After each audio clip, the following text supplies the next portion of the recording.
Oh, wow. How did I forget that? You know what? It's not necessary today because yet last time I had it, I had to move it all the time. Let's just not even worry about it. It's fine. It's fine. It's all right. If that's the thing we forget, we're gonna be fine. Let's get the beats going. All right. Yeah. Do without that. Boom.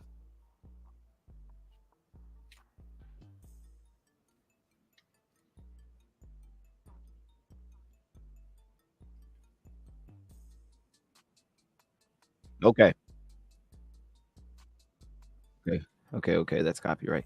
All right. Cool, man. Cool, man. We're back. We're live. Training camp. It's here. Episode 9. We're on episode 9 of the DODcast. It is kind of cool putting an episode number next to every single one of these. That way I can keep track. I mean, it doesn't really matter, to be honest. Like, I realized that. I'm like, all right, it doesn't really matter what number this is at. It's kind of cool, though. 9 episodes. We're here. First off, before we get going with anything, my man, the old me is dead. Wow, I almost read that so crazy. Is in the chat already. And actually, a couple of you guys were already in the chat. I don't know if YouTube like retracted them or what, but I saw some comments. I didn't read them. I saw that they were in there yesterday.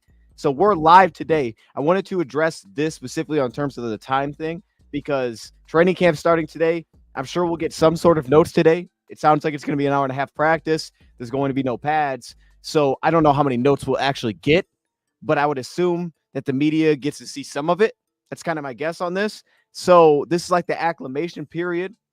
We'll talk about that more in a second, but because that will probably get notes. So I am planning on doing shows going forward later in the day. Once I get the issue is right. So we have practice between, and I get back about 7 o'clock, safely about 7 p.m. Eastern time is when I get back. So the news and notes will already be out there. The issue will be is that if I get back home and I go through the news and notes, make a video, that video's probably dropping 11 p.m. Like just straight at best. Like that thing's coming out late.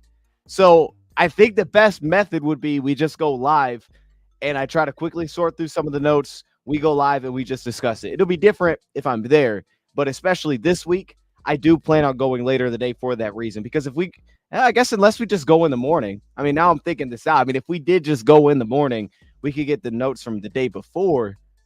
That'd be too long, man. I mean, that'd be like, at that point, that's old news. That nobody wants to hear that. Dan Gamble's going to be doing his press the next day, and we're talking about yesterday. We ain't doing that, okay? We're not doing that. So at night, I plan on doing those. I'm really live right now this morning because yesterday we were supposed to be live. I told you, I said, hey, Tuesday night we're going to do it.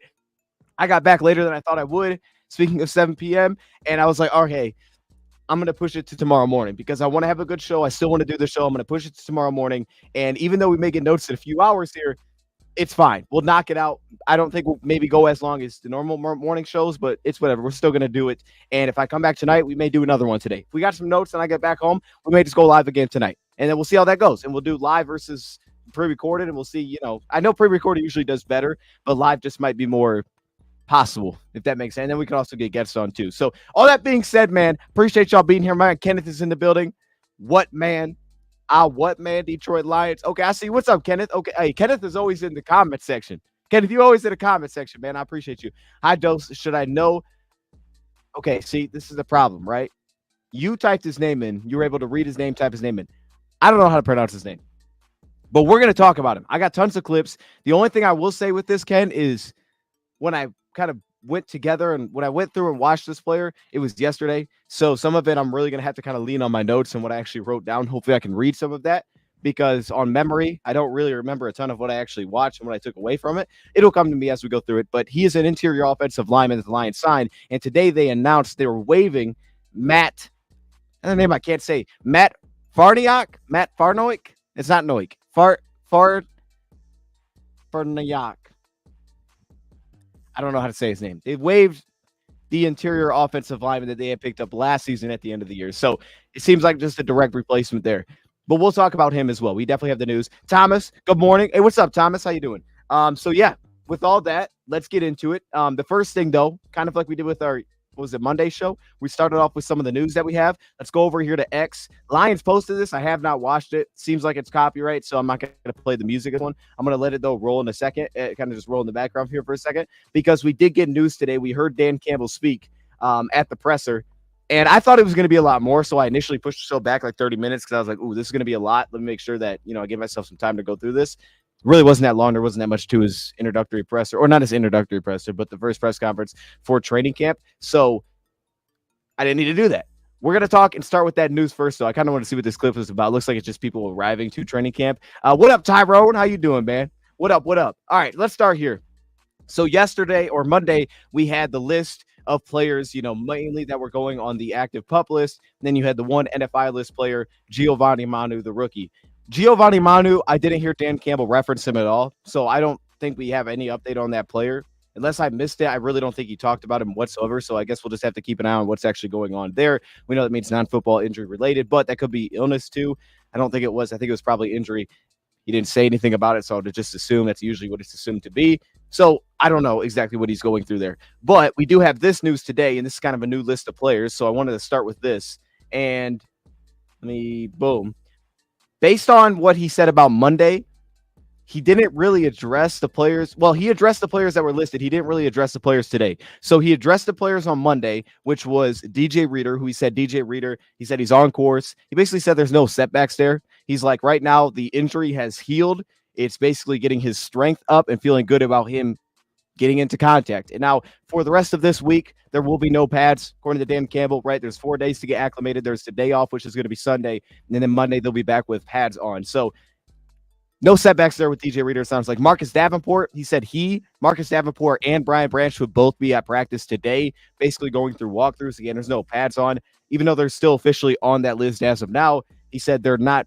He said Marcus Davenport is probably closer than Brian Branch, but they both would be out there in walkthroughs. So the only one that we didn't get an update on was really Giovanni Manu. And then we have this list pop up today, which is the Lions placing these players on the active NFI list, which will join Giovanni Manu. You have Carlton Davis here, Donovan Peoples-Jones, Amik Robertson, and Traquan Smith. I don't think he updated any of these, so I don't really know on any of these situations. I mean, I would say the Carlton Davis one, not necessarily like a huge surprise there. Donovan Peoples-Jones, don't really know what's going on with that. Neither do I know what's going on with Amik Robertson or Traquan Smith. So I guess we'll just wait until the next time he speaks to the media. He'll give us some update unless you guys have something there. And then the Lions have waived Matt Farniok.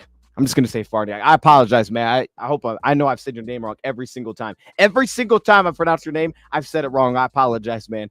But that was the news that we got this morning. And then we had the news on Monday, which initially the Lions filled up to a 90-man roster, and now they're no longer at a 90-man roster because of this. So they have that spot open back up. But we're going to go through that. We're going to talk about that player. I just wanted to start with the news first. Let me stop the screen. Offensive line depth from Buffalo, I see. He has seen some success. Hope he sees a bunch more. Yeah, honestly, man, he looked pretty good. And like, I don't know what the Lions saw from Matt. I knew Matt had a little bit of flexibility potentially. The guy had played center in the past. He played both guard positions. Knew there was a little bit of flexibility there. This is a guy that mainly has stuck at the guard position. I think it's been mainly left guard in the NFL specifically. But going back to college, he played tackle as well. Don't think he's actually played tackle at all. He did play center at one point going years ago in the preseason. He played at center, but he's mainly been like a left guard. He's had regular season snaps as well.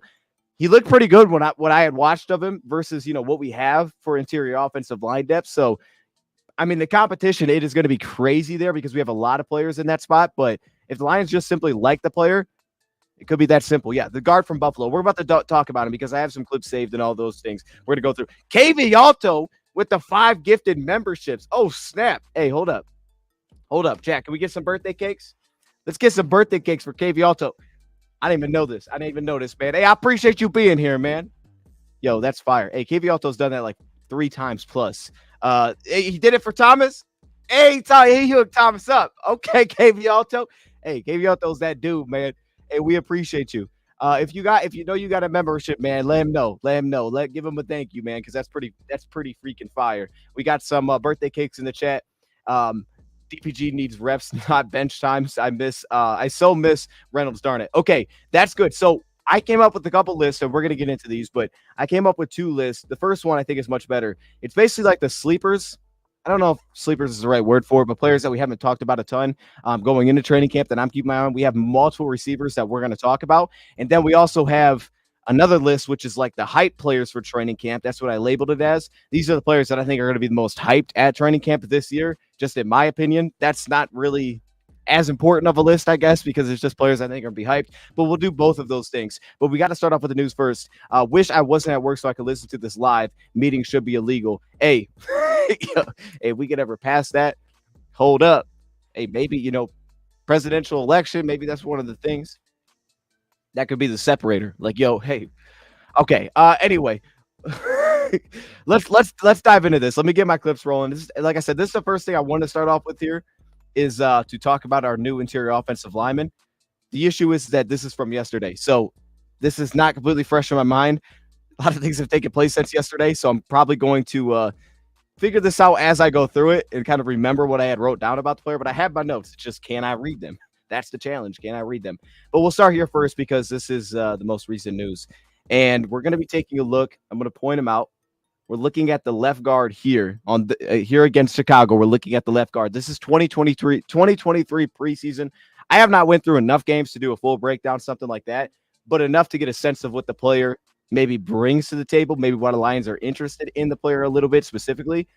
There's actually a lot to like, I think, from just really quickly watching him.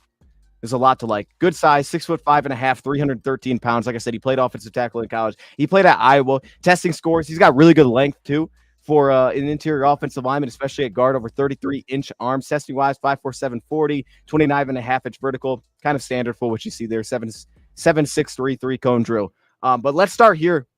I don't have a ton of clips, so this won't take too long. We'll start here at left guard because I thought he looked actually really good against Chicago. Next game, not as good. It was less snaps, so he played a lot of snaps in this game. So the first thing that stands out, okay, you see the way that the guy is built. I think he's pretty well built as an offensive lineman, the frame, the strength. He shows a lot of strength, especially as a run blocker in zone blocking, move blocks, shows a lot of strength. Love how quickly he gets off the ball, and you'll see that right here, boom, quickly into his stance. You can see the jump sets, short sets, those kind of things, getting early contact. And then you're going to notice when this thing cuts off, where he's racing out there to the offensive tackle to give some support.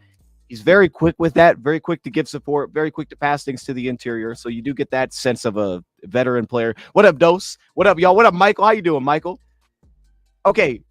This has to be an emoji, right, Ken? When it says "oh snap," it just says "oh snap" on my end. I'm assuming you put some sort of emoji in the chat. You had to put some sort of emoji in the chat there. Okay, continuing with the Chicago game a little bit. Same kind of thing, getting off the ball quickly, getting his hand in the chest, and then kind of trying to sink down and create that anchor. Now you can see the initial anchor is not there, okay? That did pop up a little bit as an issue, a little bit upright into that initial contact. And what you would see is then he's trying to kind of set himself down, wide base. You see kind of the same approach. I don't think some of the normal bend was consistently there, just sitting back in his stance. His weight could fall a little bit over his toes a little bit. But for the most part, he did have a technique to sit himself down. Here again, quick off the line, gets hands-on contact, and then he's going to roll throughout the play here with balance through contact. I'll have to go start going through some of my notes here, but there's a lot of good examples. Chicago was a strong game overall. I felt like he was a little bit sluggish in pass pro. So that's something that makes a ton of sense of why he would be at guard, specifically when you see some of the lateral movement, a little bit sluggish. The good thing is, though, my favorite trait about this player was the control that he played with. I thought he played within himself a lot. He didn't seem to be lunging very often. His hand timing could be a little bit hit and miss, but to be honest, I thought for the most part it was pretty good. He usually get at least one hand holstered. He usually get at least one hand with good contact. And for me, he allowed himself opportunity to actually connect with defensive linemen. He wasn't just throwing his hands the same time over and over. Doing good, bro. Super hyped about training camp. It's today, man. So like I say, if you're just joining tonight, I'm assuming we're going to have some news. There's a real shot that we're live and we're back tomorrow. I mean, not tomorrow. We're back tonight. Like we might be live again tonight just to go through whatever we get from today. Honestly, if we would have had notes yesterday, I probably would have just went live super late anyway. But I didn't see anything from training camp, so I was like, all right, we're just not going to do anything today. We'll just push it to today. But it's fine. But balanced in his redirect, like that's my. It gives you a snap emote. Oh, okay. Wait, what? Thomas was able to put the emote in. Oh, he put the emoji. You put an emote. Okay, I see you. Figure it was just given to me. Yeah, it is. It is just given to you. I think it is. That might be a member thing or something like that. I don't know. I don't know how that works, to be honest. I'm not good with YouTube. I haven't done it very often. So, but anyways, let's continue here because this Chicago game was really strong. And like I said, you can see the quickness. It's consistent. He's got certain traits that he's very consistent with. You can see the hands, the timing right there. Opportunity opened up on the chest. Then you can see him drive and sink himself down. There's where he creates that initial anchor on that play. And just continue with kind of the control aspect. He has flexion to turn the corner, which is nice as well. He avoids push-pull sets from defensive linemen, and that speaks to, again, the balance because he's within himself so much. You get some offensive linemen where you'll see them kind of leaning over and their weight shifts when they punch and they run and they reach. And then because of that, you'll get a lot of push-pulls. We saw that when we went through our offensive line video just, what was it, last week? We looked at different offensive linemen and certain guys struggle with that.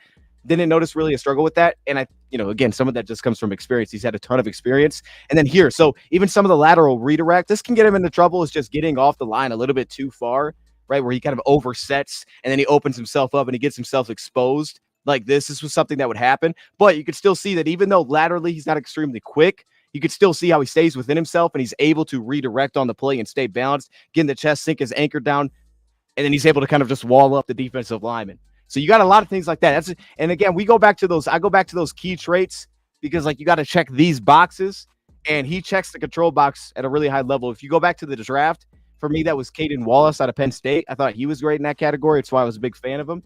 So, again, not the exact same player, but those things matter a lot. Controlled on missed punches. So again, not lunging, not leaning. Even if his hands don't connect, he still plays with control to get himself back at the play. Allows a lot of recovery opportunities, which, recovery is key. It's more so, I would say, even from tackle, because from guard, you get beat. You can kind of get yourself in a spot where you can't get back into the play. But especially from tackle, recovery is key. I don't think he'll play tackle, though, for us. I don't really see that being the case. All right, so even in a play like this, they try to cross his face. That can give him some problems, as we've seen. But you see the feet, usually they stay a little bit warm. They stay a little bit warm at the point of attack, right? His feet don't consistently stall out. And then even here, while he's a little bit tall, gets that left hand on, gets latched. There's where he sinks himself down, tries to create that anchor. Again, initially, it's not always great, but he usually has an ability to set himself back down as long as he doesn't leave his chest exposed, because once they get on his chest, he can't set it back down. And then plays like this, like just dealing with the speed of the play. You have a blitzer coming in late, opens himself up, but you see how he stays balanced, sinks himself down, boom, right there. There's the punch. Then he's able to wall up a late blitzer. Some guys can't stay in front of those. He stayed in front of him there. We really don't need a receiver. Leaf and DPJ are not Lions just because. And we're going to talk a little bit more, well, not about Khalif because we did the Khalif video. We'll talk a little bit about Peoples-Jones today. I wanted to talk about him more, but he was placed on the active NFI list, so I was like, I don't know how much we should actually speak on him today.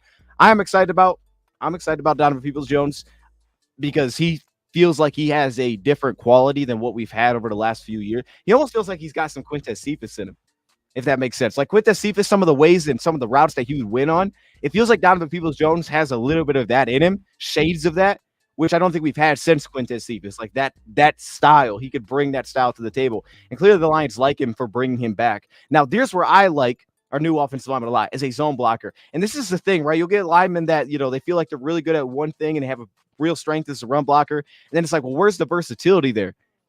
And that will be the question with this player, just like all of those others. Like him, double teams, combo blocks. I'm like, I don't know if he's really creating that much movement. Is he really consistently getting under pads? Are you getting that leg drive right off the line of scrimmage? That's going to be a concern. I think that's something that's going to have to be proven a little bit, right? Can he play beyond the line of scrimmage? But as a zone blocker, I love it. So here he is, again, your left guard off the backside here as a zone blocker. He usually plays pretty leveraged off the line just like this. And for whatever reason, while he's not the most freakish athlete up to the second level, he plays with good balance. He plays also specifically with really good angles up to the second level where he can kind of lock guys out. Sustain can be a little bit of a problem for him, but you'll see a lot of examples like that where there's just a lot of success getting up to the second level, pacing to the second level, and he closes ground really well with his angles. So I think as a zone blocker, we saw a lot of success. Here he is on the front side. Again, you see some kind of the rolling hips in a play like this. This is how I always think of Colby Sorsel now because he just dominated in college by doing things like this. But on the front side here, you see him kind of roll his block over, drops him to the ground. So you get both aspects there of being successful as an outside zone attack. That's kind of back to what we talked about earlier, right? Very quick, very good football intel, just awareness. Like, okay, it's passed inside, immediately drops out. Now, if this was a blitzer, that could have been a problem, but I think he recognized it was taken the back. So he gets out there on the offensive tackle to give some support. He's very fast in situations like that, and that's crucial. And then again, here, he just stays in front of the block, right? Laterally, he's not the quickest, but you can see here, there's the inside hand. He connects, good timing, and that was something that he had to work on back in college. So I got to assume that has just probably improved. His hands can be a little high into contact, but his punch timing, pass throw is good. He plays with good length. He also has, as we talked about, the good reaction. He latches one hand early in pass pro. He just allowed defenders to get on an edge on him too often. And we'll move to that here in a second with right guard, because that's where I really had the knocks. Not as much at left guard. Also, you notice who he's going against. Not going against speed rushers. Okay, so that's something I'm really going to be curious about, especially when we hit training camp, to see him working on some of the quicker players in the interior. I mean, obviously guys like Aleem, but anybody that's just a little bit quicker, or if you got a sub package and he's got to deal with that, what does that look like? Because in terms of strength, he's very strong throughout his frame, so he handles it pretty well. He handles it on the move. He plays with good leverage. And even when he's not in a great stance, he still shows really good strength at the point of attack. Obviously, the entry or the initial anchor can be a problem.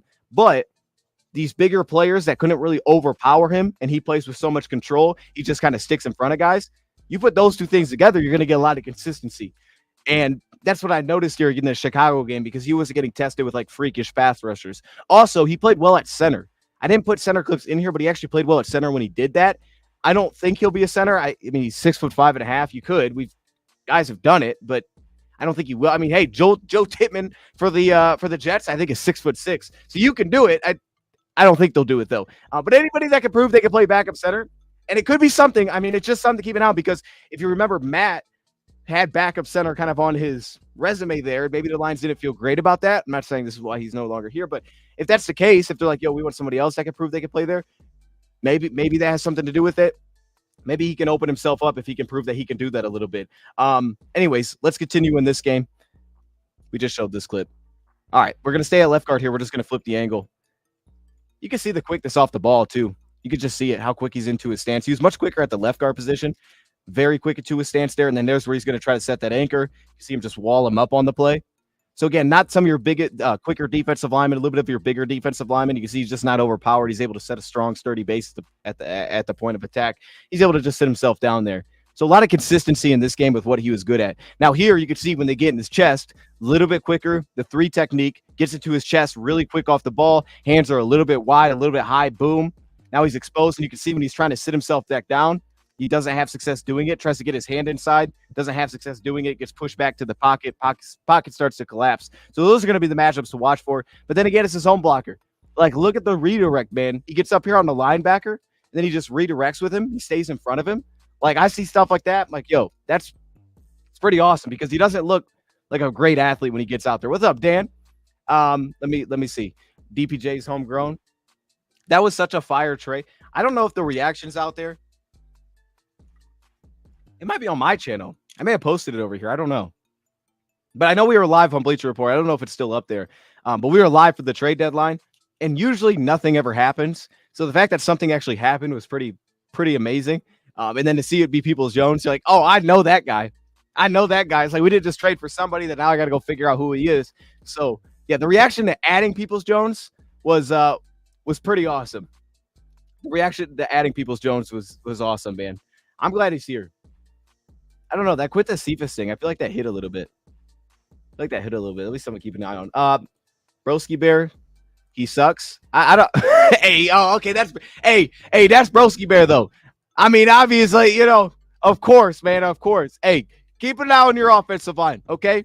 All right, let's see what that offensive line is looking like. You know what I mean? Actually, I like what y'all are doing over there with your offensive line. It's better. You guys did a good job. You did a good job at offensive tackle. I mean, it's not our offensive line. There's levels to this game, but I've done some good things. You've done some good things. Let's continue here. I want to get through some more of my notes, because like I said, some of these I'm just kind of forgetting before I read them. Upright a little bit in his first punch. Less sturdy in his base because of that. He's wide to set the anchor, as we've seen.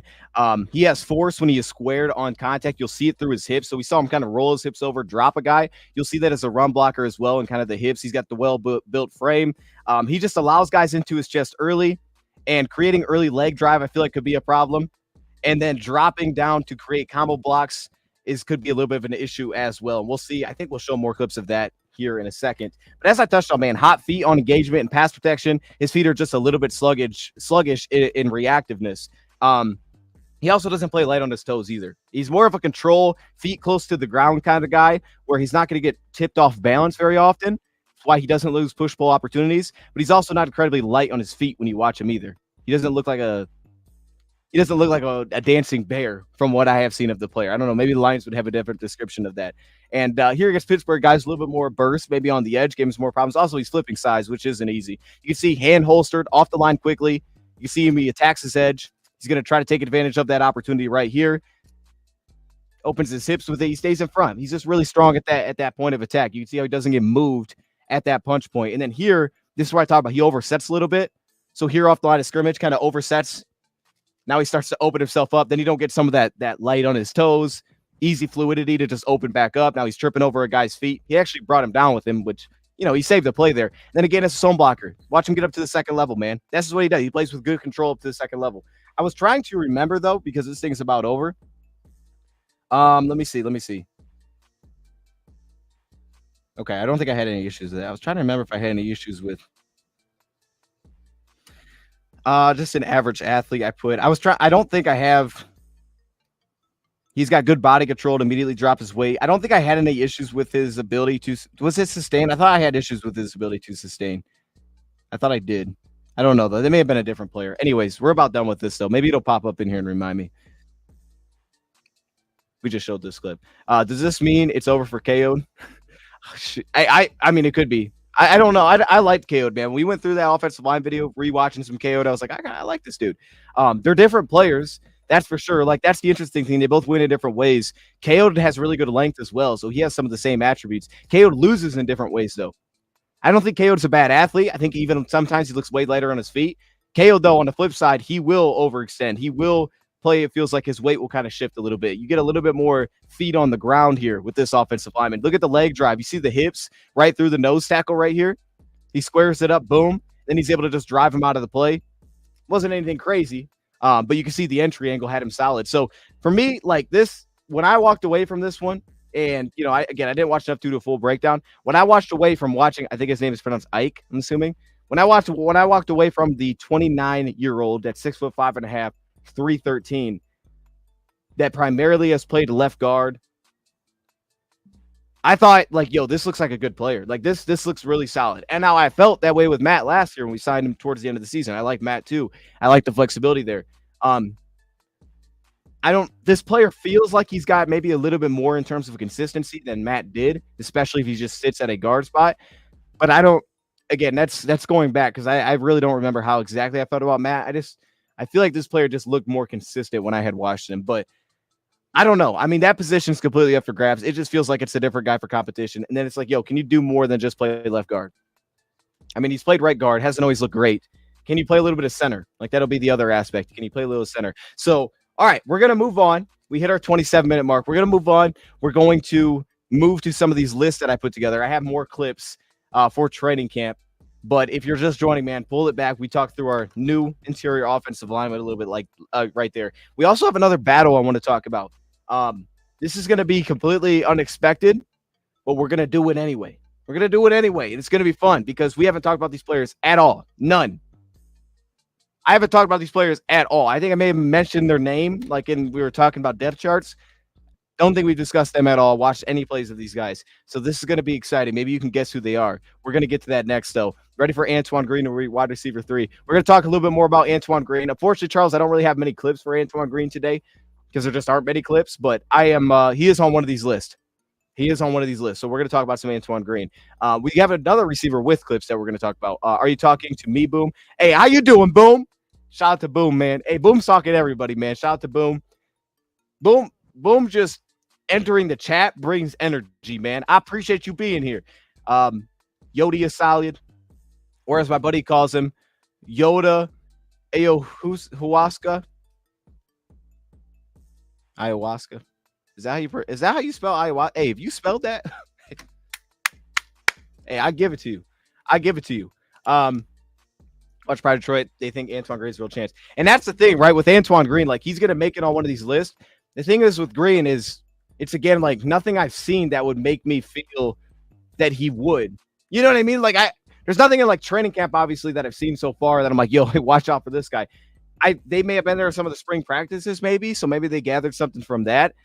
Based on last year, like, I didn't walk away from last year extremely excited. All I'm basing it on is what I thought his limitations were in college, some of the praise that we've heard from the coaching staff. And it's like, if he's cleaned some of that up, maybe there's something there. The little bit that we saw last year outside of the Ravens game, he was a good blocker.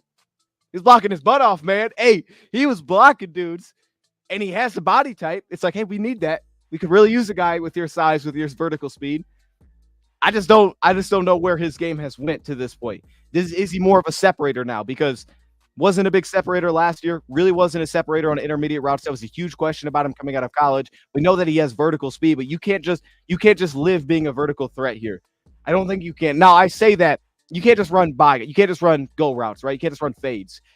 Can you separate on posts though? Can we get you on a backside? Can we get you on like certain routes like that? Because you think, who is that guy? Remember Marvin Hall? Like Marvin Hall, to me in this team would not work. Like you couldn't just have Marvin Hall. Khalif works because he has that. He has some Marvin Hall in him, but then he also has the flip side where it's like, yo, I'm going to separate everywhere on the field. And then I am also a really good punt returner. Marvin Hall would struggle, I think, to fit in this offense. That would be a problem. It's kind of like Jalen, you got to open up everything for us here. It's just how we play. So he's got to open up more to his game. But I also think the Lions understand there was limitations when they took him. Like, I think there's certain guys you just like, yo, we can't run every route with this guy, and that's okay. We're talking about another receiver today. Similar thing. Like, we're not going to run every route with this guy. Brandon Ayuk, San Francisco, we talked about him. They do it really well. There's certain routes they don't run with him.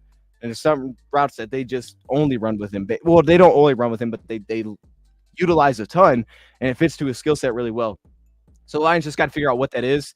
Really like the deep comeback routes, things like that were not that deep curl routes. They were not that for Antoine Green. I think what they'll like him is, again, kind of those stacking routes. It just can't be go balls. They got to be like the stack out of the break. Can we open up some dig routes here? Can you have some Donovan Peoples-Jones in you? Can we stack? We know you can stack. We know you can quickly get out of your breaks. You could stride, but like, what routes can we actually open up here for you? And also, here's the upside thing, though, with Antoine Green. I know we're getting off topic, but Antoine Green also, if you guys remember, I liked him after the catch. And I can remember, like, yo, maybe we should try him at kick returner. I want him to do that. And I don't think he really showed that much last year that would get you excited of what he did after the catch. But that's where Antoine Green had a lot of upside for me. So that actually does add value. That actually would add value for him to be more of a threat underneath, those kind of things. So we're going to get to this next thing. Give me 1 second. We're going to switch over, and we're going to go to should we go to Dan Campbell's presser? Let's save that for the end because there wasn't that much from it anyways. We're going to go to this next position battle, which is going to be a fun one.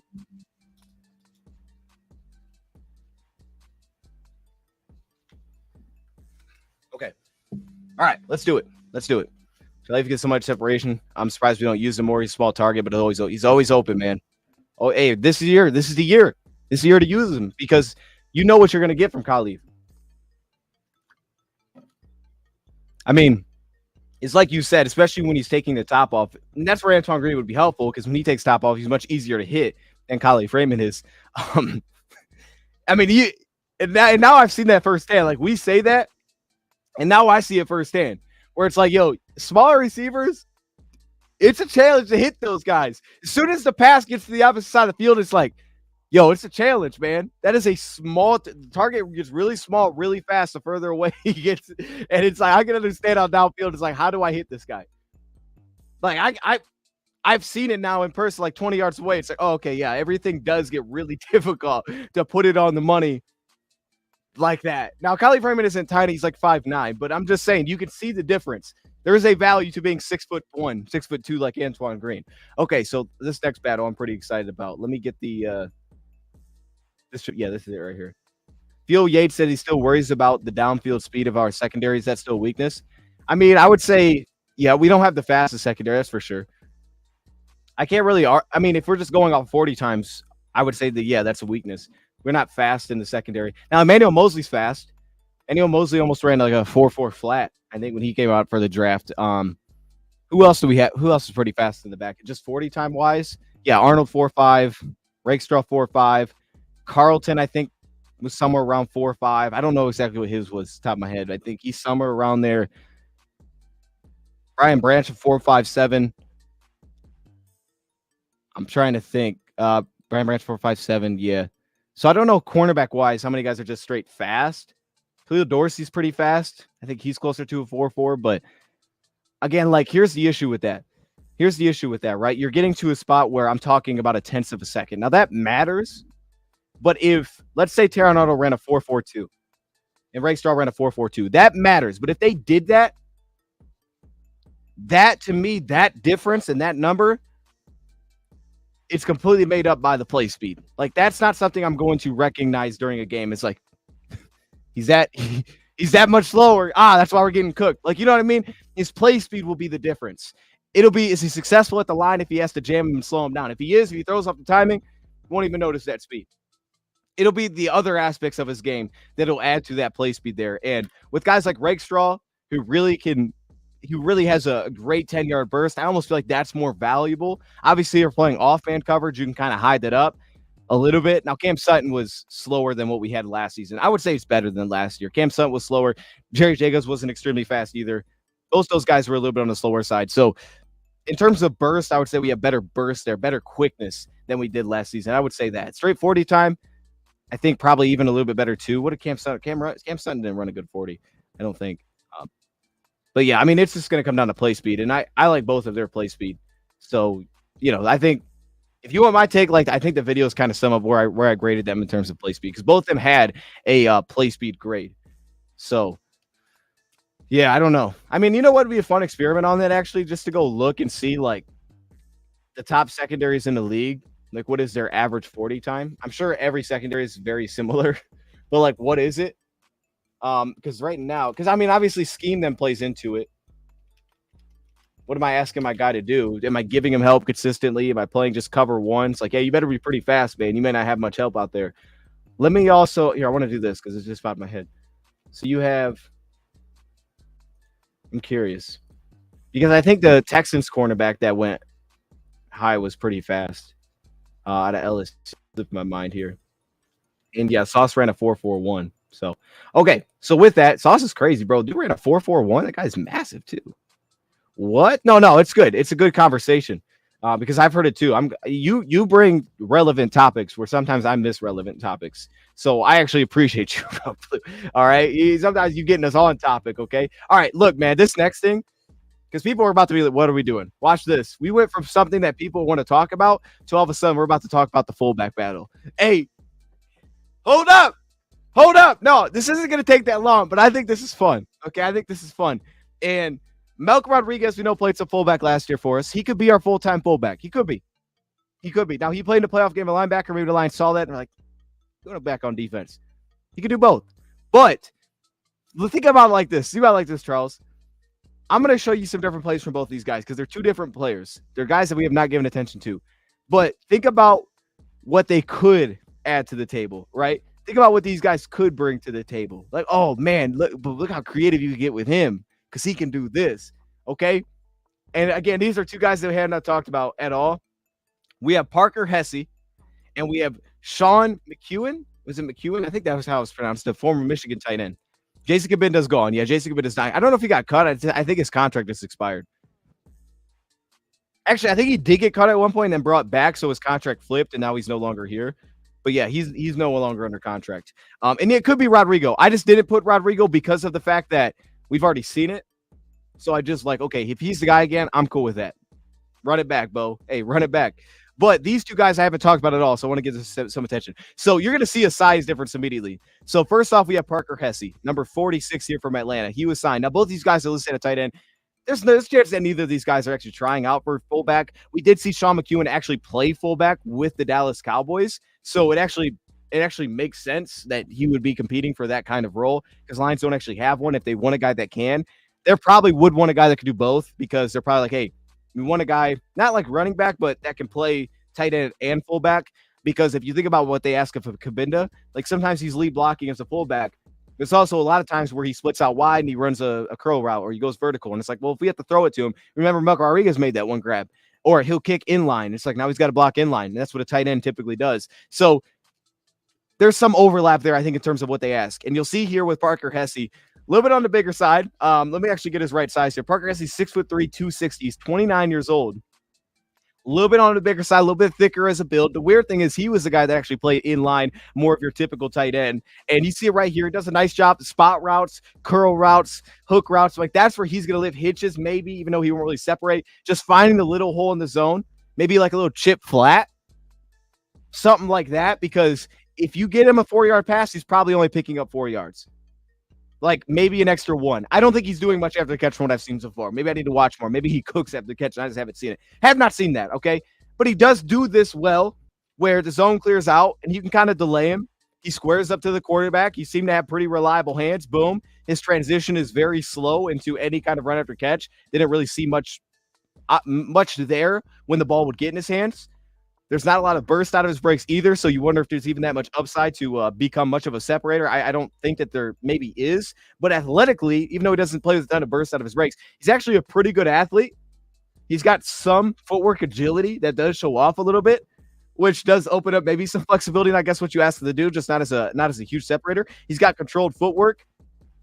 So we're gonna show some more plays there, and he's really well built. So you see the frame; he's pretty sturdy. All right, like I said, 260 pounds.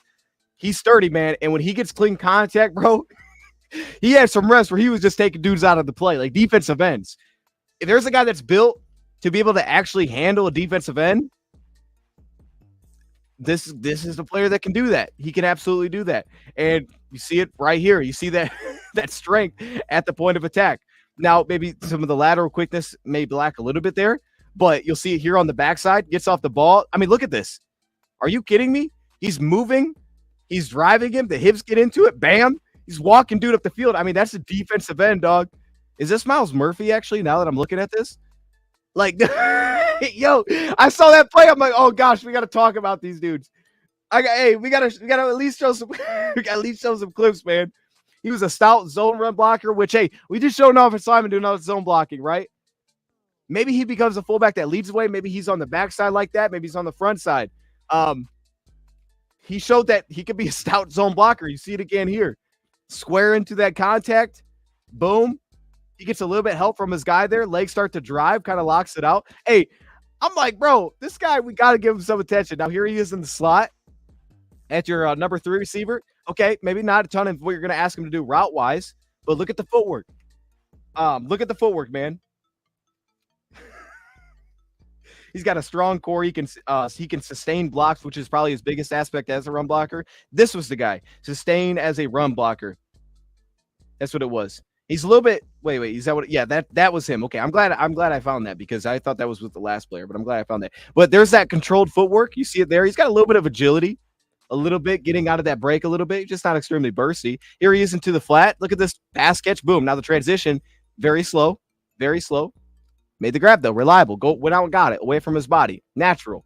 Dose, I think you and Jay for Let's Talk Lions could give us a breakdown on training camp period. Have not seen Jay in a bit. Have not? Okay. I'm going to message him. Especially, like, that would be the value of doing live streams is that I can get other people on the show. So if we're not going to do it pre-recorded, and I'm going to be late anyways, I might as well get some guests on because we're just going to be reacting to the same thing. So let me do that. I'm going to message him. I don't know if we'll get him on today, but I'll message him. I'll see if I can get him on. Because, I want to – hey, it's about that time. I don't think I've ever done anything training camp-wise with Let's Talk Line. Maybe I have, but we need to. Here he is in line again, man. Look at him here. Look at him pick up the linebacker. Bam. Now, he's a little bit upright into contact, but like I said, he can sustain. Now you got a guy that's actually playing fullback, Sean McEwen. Again, right, the Michigan tight end. Definitely different in terms of the way that they're built, much on the lighter side. This is a 6'5", a little bit taller, 240 pounds is what he's listed at. He's got some issues holding the edge spot. He doesn't play with much agility. Actually, I think there may be better agility from the last guy we looked at in terms of being a route runner. I don't think he plays with much route running agility, but he has shown contested catch success. He plays with soft hands. He plays with knee bend as a run blocker. You see some of that flexion. Look at him here. Sink himself down, wide base, plays some knee bend. He also played with pretty accurate hands. He was actually pretty consistent in terms of kind of the technique into blocks from the tight end position. Shortened footwork and cuts. Yeah, that's not good. And you can see it here, or, his feet will kind of patter a little bit when he's kind of getting out of breaks, kind of slows him down, loses some speed like this, where he just doesn't feel like a consistent separator, but he does finish there through contact, keeps his concentration. There he is again, here at the fullback position, running this beneath route. You see the hands are soft. And then after the catch, he has a little bit more transition ability, got upfield a lot quicker. So that could open up more flexibility, right? Maybe with Parker, you do that, but he's not doing much after the catch. Maybe you got a little bit more juice here after the catch with Sean, if you got him into those spots where he's actually moving. He also does have some vertical speed where he didn't test officially, but you'll see it. Like, he can split safeties a little bit. Like, he has some adequate vertical push speed, as I wrote down. uses his hands well through the route too. He keeps himself clean. Like, he's got a little bit more natural ability, I feel like, as a receiver. It's just that he's not a big separator, and that's kind of the problem. The further you get him downfield, like big routes, things like that, he doesn't feel like a big separator. But using his hands is huge because it's kind of like with Sean, it feels like things are going to be contested anyway. It's just, is he going to finish? And from what I've seen, he's good in contested situations, and he does keep himself clean. So even guys are going to be tight with him. If he's running routes within 10 yards, we've seen this before. Like, Goff's going to usually put it away from the defender. It's just, is he going to get down and finish? Is he going to show athleticism to be able to drop his weight? Does he have flexibility to get down, scoop it off the turf? We've seen flexibility. He just struggles more with the sustain. In the flip side, Parker can sustain blocks. He's an upright route runner, but he's been very versatile in terms of the usage that he's had as a run blocker. So we have, seen flexibility there. Here he is against a defensive back. It's not bad. Again, technically speaking, it's not bad. He's just not built the same as Parker. Here again on the edge side, you can see the wide base, gets his hands in the chest. Yeah, he's not going to sustain like the other guy is, but it looks clean. So those are two guys that I think are potentially up for the fullback position. Parker Hesse and Sean McEwen. And we got to give them attention. Like, there's a reason. There's a reason the Lions signed those dudes, right? They're here for something. They're here to prove something. And again, I think tight end value is going to be important. Sean naturally kind of feels like he has that, but it actually was Parker who's actually played like a normal tight end would play. They're just very different styles. Parker looks more like a fullback, though. But there's a reason that they're here. They're going to have an opportunity, and maybe one of them surprises. I doubt it, but even if neither of them made the team, and they're both practice squad players, if at some point during the season Lions were able to keep one of them around and they wanted a fullback, they'll elevate that guy. They'll elevate him. They'll let him go. So if you prove it now, you could potentially be that. That'll just be something I would say. Keep an eye on who actually lines at fullback when we get to training camp. Is it just all Malcolm? Do they even line a fullback at all? I'm sure they will at some point. It's not something that it's going to be a staple of their offense, but they have that flexibility. Just keep an eye on who does it because he may do it. Maybe James Mitchell does it too. I like James Mitchell at tight end, though.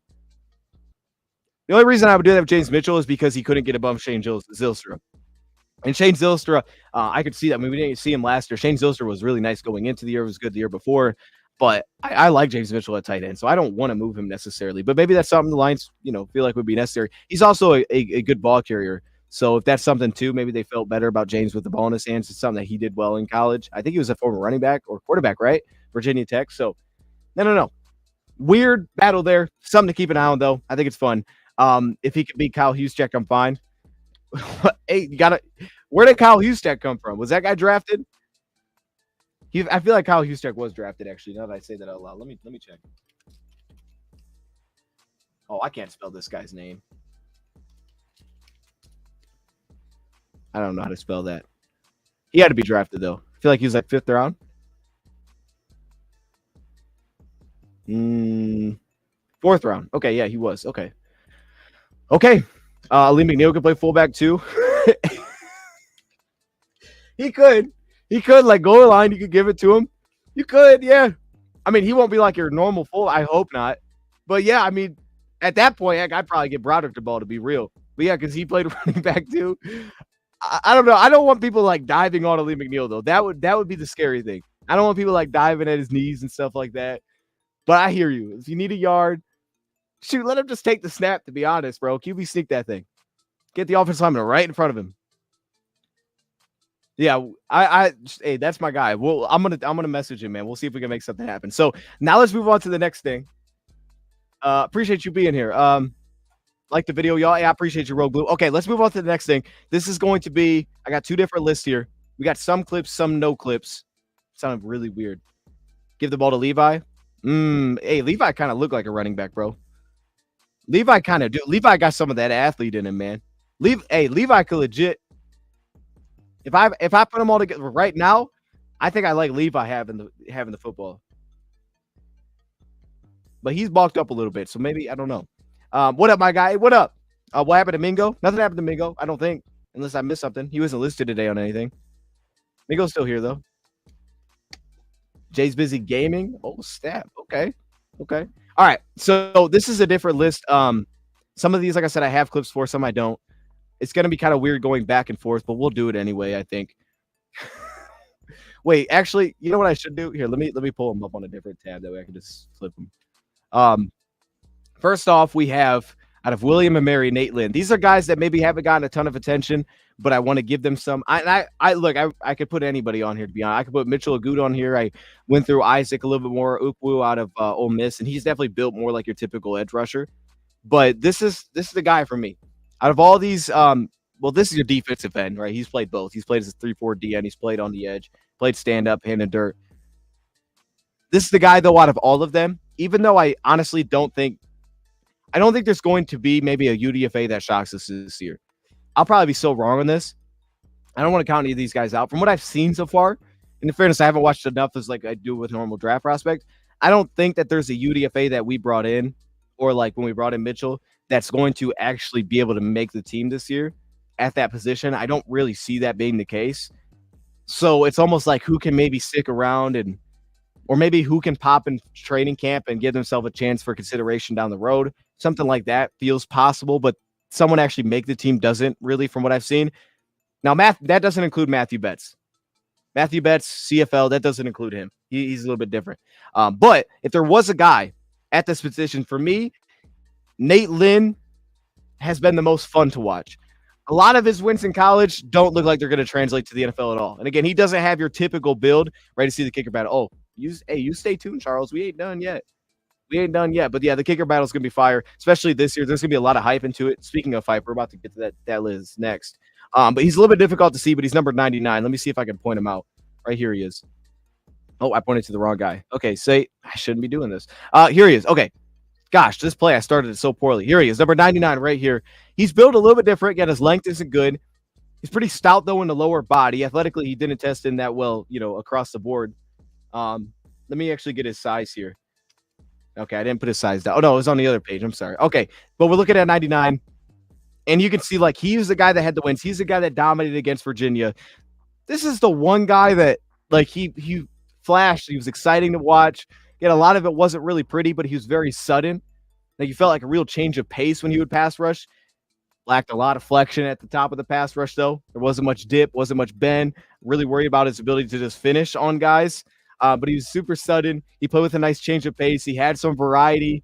He had some control. You saw some spin moves. You're like, all right, there's something here. So he was just fun to watch, man. If there was anybody that I would just buy into and like maybe something could potentially happen here, it would be this player. And I'm going to let these clips kind of just play out just because they're kind of all over the place. You can see the suddenness. You can see it right here against the right tackle. I think this is Monmouth. Is this Monmouth? I think that's right. You see the get off the strides. You see the strides. Boom. Outside, inside, back outside. There's the hand usage. Over top, swim move. See, he doesn't really turn the corner that well. But that's something that we saw a lot. He's very threatening with that first step. You can see it right here. Look how much distance he's covering off the ball. Look at that. Are you kidding me? For a guy, he's got one of the better first steps from all these kind of edge rushers that I looked at. Good get off burst, fast hands. He's slippery as a pass rusher. Doesn't really have much of a bull rush from what I've seen, but he is built in the lower body to potentially open up some of that leverage. You see it as a run defender. You see the timing though. Boom. First stride, oversets, plants it back inside, sticks it down, and he's going to try to slide through a little bit. The finishing is going to concern me a ton, but he could definitely cause havoc. I'm very curious at how any of this is going to translate to the preseason. Like, are we going to see any wins from this player? Can any of this kind of carry with him? I don't know. I don't know if it can. But if there was a guy that I was like, hey, bet on that guy because he's pretty fun to watch, that's a guy. Again, though, I don't think any of these edge rushers really are going to make the team. I don't see a scenario where that happens. So someone just got to prove themselves to potentially stick around for later consideration. I feel like when you go into camp. I don't know all the days yet, but I think I'm going to be there Saturday, which is the opener with Michael Banks. Now, that's the Lions Loyal Day, so shout out to Michael Banks. My guy, it's been a while. I haven't seen him in a minute. So I don't know if we'll do something from there or if not. Like, I don't know how that's going to work because I'll have flexibility, I think, on Saturday. But, yeah, I'm going to the first day. So I'm fired up. I'm going to have some notes, man. There are certain days, like I said, I'm just going to miss too because I just won't be available. And that's why we're doing shows later. But, yeah, I'll be at the first day. I'm excited to see this improved O-line once they're all familiar with each other. Who's going to get signed by another team?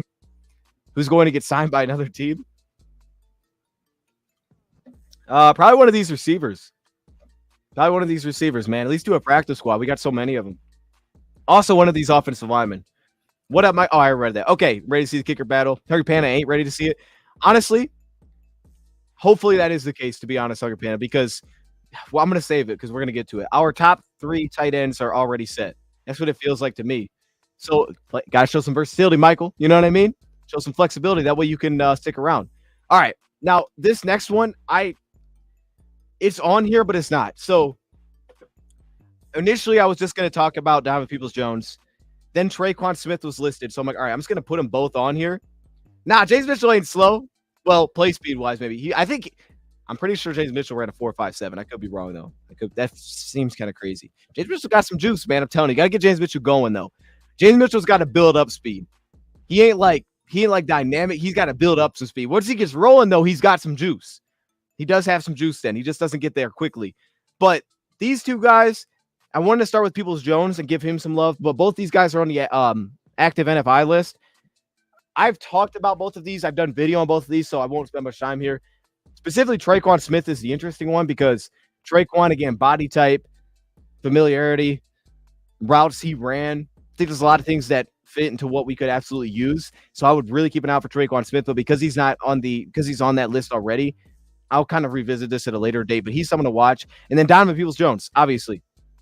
Like, I want to see what Donovan Peoples-Jones has this year because last year was just kind of like, all right, get to know him a little bit, see a couple plays, maybe get fired up, see some versatility. I mean, we ran plays last year. We had one play last year. We didn't really run it at all outside of going to Donovan Peoples-Jones. But we saw flashes. So it's just like, what does it look like now? Full offseason, that kind of thing with the Lions. And I'm excited because he's another guy with a huge opportunity in front of him to, and it's kind of like a make or break, right? Like if Peoples-Jones doesn't connect here, who knows what the future holds? But if he has a good season here, everything kind of opens up for him. With that though, let's get on to the next one because this is the next like legit one I want to go through. Emmanuel Mosley. I don't have clips here. I would have had to go back to his San Fran days, and because we've already done videos on that, I didn't want to pull those back out. And we don't have anything from last year. Played the one snap against Carolina, or maybe it was a couple. I think it was only one snap, to be honest. But Emmanuel Mosley should get mentioned as a sleeper. Like, bro, I'm telling you, man, the cornerback room is loaded as it is. Mosley can play. You can see the testing scores; those were fantastic as well. I'm a big Mosley fan. I love the idea of him being depth more so than a starter. But I thought last year was our most talented cornerback that we had on the roster. He just didn't play. So I can't just because he's coming off an injury say he's no longer talented. Like, he doesn't actually have it. Obviously, we're a much different cornerback room, but I liked him a lot last year. Thought he was going to be huge when he was able to get back on the field. He just wasn't able to. I want to continue to put him on this list, continue to give him attention because I'm so fired. And we didn't get to see him in training camp either last year, so I don't even know what he looked like. I really don't know what this guy looks like in uniform. Didn't see him match up against anybody. We didn't see anything. I don't know what he looks like. And like Charles says, right, after the injury, he's been injured so many times that it's like, he's not on any list, right? Like, he's ready. And he's been injured so many times that it's like, at this point, right, like, he's kind of used to it, to be honest. Like, he just gets hurt. But the fact is, like, I think it all makes sense. Brad Holmes re-signed this guy, not a big deal, after not seeing him play. So he's around the building, right? Good teammate, those kind of things. And Dan Campbell, when they had initially brought him in with Cam Sutton, basically said before the draft, like, those are going to be our starters. Like, he laid it out there. It's our starters. He just wasn't ready for the season. He didn't play last year.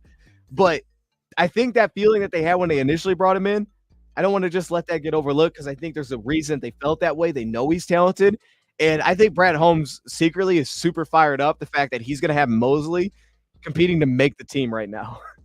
Because I think he knows this guy's a dog, and he's the perfect sleeper. He is like the perfect headline for this list. Emmanuel Mo, all this hype at cornerback, but don't forget me, man. I was on my way up. These dang injuries, dog. And actually, hey, a lot of respect to dudes that are able to battle back. Like, just having to deal with something right now is the most disappointing thing of all time. Bro, like me, I just want to go outside and play basketball. All right, I love just shooting around, playing basketball. I'm at that point. I just want to run. I just want to like jump and stuff, like normal things. Like I see a rim, I want to jump. I've never had an urge to jump at a rim like I do right. And that's pause on that. I don't know if that's pause. I don't know what that is. A basketball hoop. Every time I see one, I'm like, yo, I want to get up there and try to touch that rim. And it's like, I can't. So it's frustrating. So anybody like this has battled over and over and over, like tons of respect. Levi, bro, tons of respect to them, man. Obviously, this is their job. This is what they do. It's a little bit different, but I get it, man. Like, at least to some extent. Like, I get it. That is tough. And so to just continue to fight back, man, and just not give up on what's potentially out there, dude, like, I'm rooting for y'all. I'm rooting for you, man. Injuries suck, dude. All right, let's continue though, because we got a guy that I do have clips for. Mo Norris. Maurice Norris. Hey, bro. Now, FS does not mean free safety. That's Fresno State. It just didn't fit. I guess I got to put it down a line, but it looked weird. I don't know. I should have put it down a line, but it wouldn't have been like the other ones. Fresno State cornerback. He played in the nickel for this defense. I think, though, he might play a little safety with us. Like, that could be his role. You know, you see testing, you could say, well, he could play like the Brian Branch slot role. Maybe he could if Brian Branch plays some safety. Again, it's a loaded cornerback room, so it's going to be so hard to pry into. But if there are injuries, Meek's on the active NFI list. Guys like this could see some snaps. Dan Campbell laid it out today like, yo, there's just limited snaps to go around. There's limited reps because we just don't have much time. So a play like this got to take full advantage of it. And maybe he could play a little bit at safety. He could play a little bit at safety. Maybe there's something there.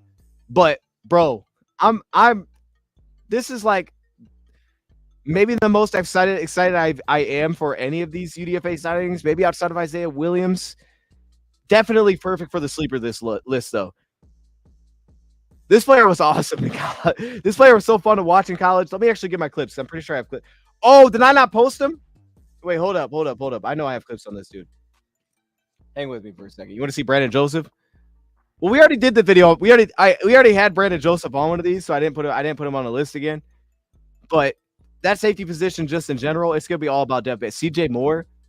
And then, you know, Shalin Garnes, Lauren Strickland, like which one of those guys are all going to get chances. I think this guy, though, could play some safety. And, like, here, let me actually get my clips over. We'll come back to this one because I do have clips. They're just not saved for some reason. Yeah, why are they over here? I don't know why they're on my phone. Anyways, I'll get those clips up. We'll come back to this. All I'm saying is that this is the guy to watch. I'm telling you, this is the guy to watch if you have not watched him at all. We're going to get those clips figured out. I'll come back to that one. We'll keep it moving, though, for now. And then we have, this is the other one I want to hit on because I have clips ready for this one. These are like the real one. This is the one to focus on because obviously the active NFI list, the other two guys that are on it, we can go to this one. Specifically, we play Antoine Green. We just talked about him a little bit. But it's Caden Davis.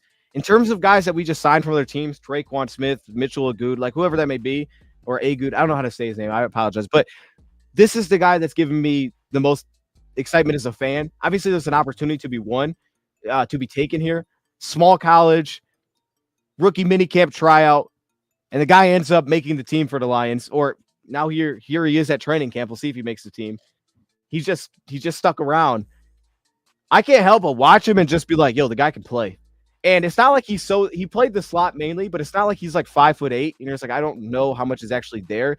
Part of me gets concerned about that. Like, how much upside is there? Because I just understand that being on the smaller side is unfortunate. But, like, bro, Khalif gets open every play, and there's just limitations. It's going to be hard. This guy isn't that small as a receiver. And for me, man, Caden Davis, the three cone's nice. We have a lot of guys that test well in the three cone. Caden Davis is legit, dude. He's legit from everything that I've seen so far. I've talked about this guy on Bleacher Report. I don't know if I have over here, so I was like, I got to bring this up. I had heard good things about what he did at spring camp or spring practices. And this was before I even knew about that. I was like, yo, like some guys, they just immediately, you're like, oh, this guy's fun to watch. And Caden Davis is that, man. The discipline that he places to the top of his routes, even on a play like this where he can kind of feel the linebacker and he starts to park himself down, just trying to make himself open to the quarterback here. Boom, takes the big hit.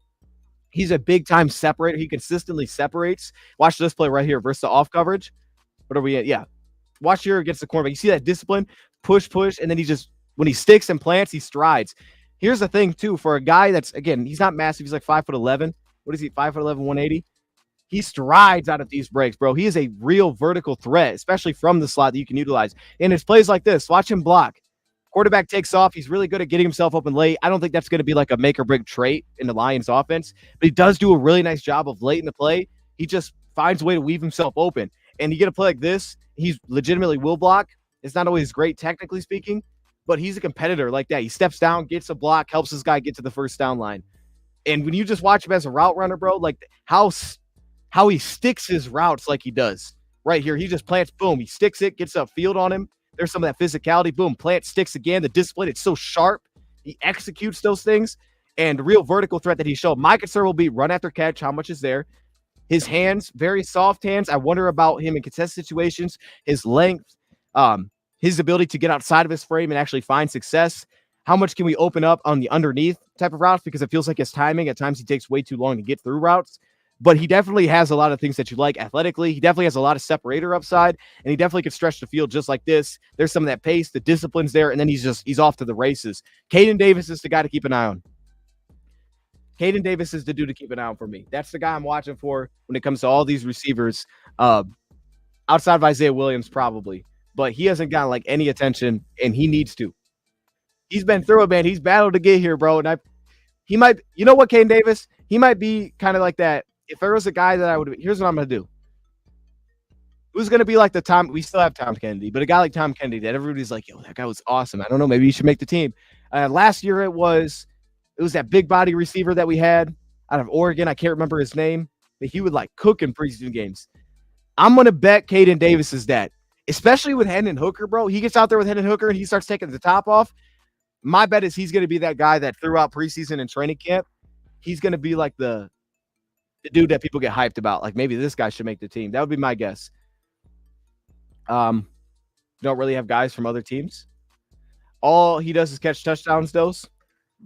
What did not play can't do?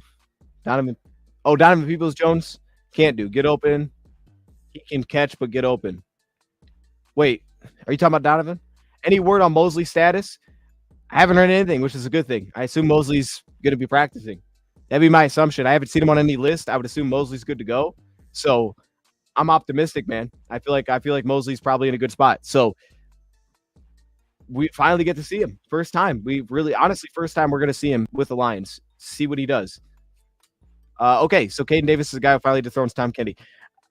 It's going to be hard to dethrone Tom Kennedy, but here's the thing. Like, as awesome as Tom Kennedy is, just in fairness, like, there are some things upside-wise about Davis where you look at it and you're like, bro, the Lions could kind of bet on, like, hey, athletically speaking, there's a little bit more here. And because of that, Caden Davis could absolutely dethrone him, especially if you're talking about guys that could actually make the team. Yeah, I don't know. That's the guy that I'm buying into this year. Are you worried about the backup center position? I wouldn't. It's a good question because we don't have like a pure backup center. I mean, Connor Williams was available. I don't know if he signed with Seattle, but he went and visited them. I wouldn't say I'm worried right now because we have so many. He said dethrone is crazy because we have so many guys that can play center. But I think that may speak to the reason why we kind of had a little rotation at guard here. Someone just has to prove that they can do it. We've had a lot of guys play that position. I don't think Kobe Sorsel is going to do it.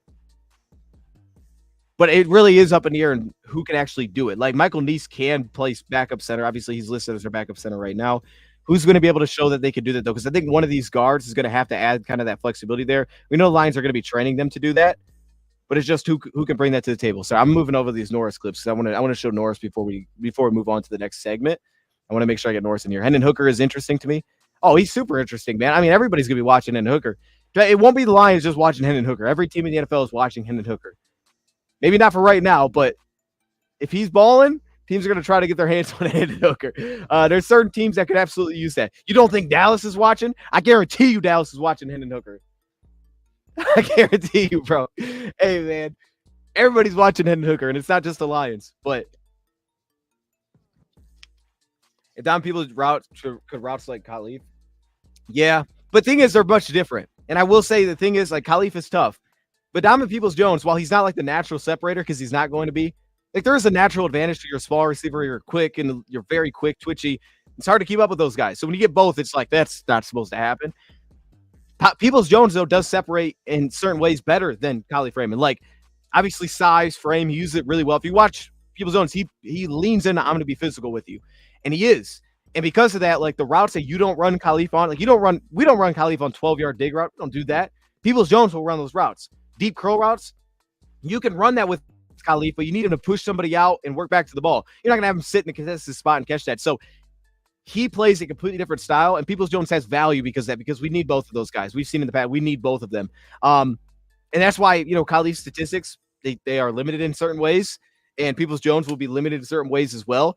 And I think that's also part of the reason why Lions at wide receiver maybe haven't felt like they need to say, we got to go get this guy that can do all these. Like, we need to go big money here because they know that what they've seen over the last few years is certain games are going to be impactful, certain games are not. Josh is going to have good games. There are going to be other games where you don't even know he's out there. That's just not where we live as an offense. We just need different styles, basically. We need different styles at receivers. We need different things that they can bring to the table. They want our pitchers and quarterbacks. Bro, everybody's about to be watching that. Let's face it, last game of Lions, worst loss in history.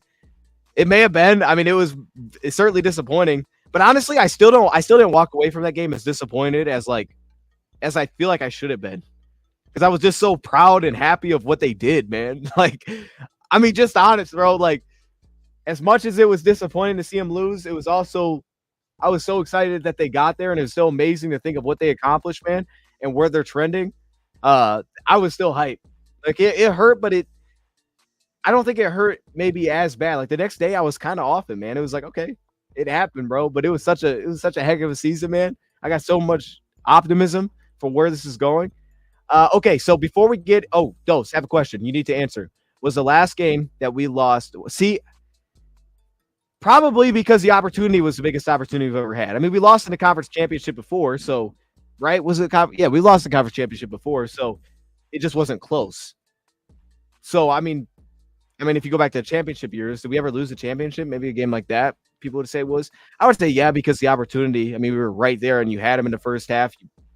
And also, the most disappointing thing is you didn't feel like they were better. It was like the lines were outmatched. They just made mistakes over and over, and it was like, all right, we just basically handed them this one. And they weren't mistakes that you would have expected because it wasn't like a mistakes that like, oh, we made this all year. Of course he's going to do that. It's like, wait, he just did that. Where did that come from? You know, it was a lot of that. So, and San Fran specifically did a really like, hey, when they mixed coverage on the second, I think it was the second 4th down attempt when they showed one coverage at snap and Goff checked into a look to beat it and they dropped out of it and there was nobody open, that was a really good play by them. I give San Fran credit, bro. They changed their coverage at the snap and all of a sudden it was like, hey, nobody's open.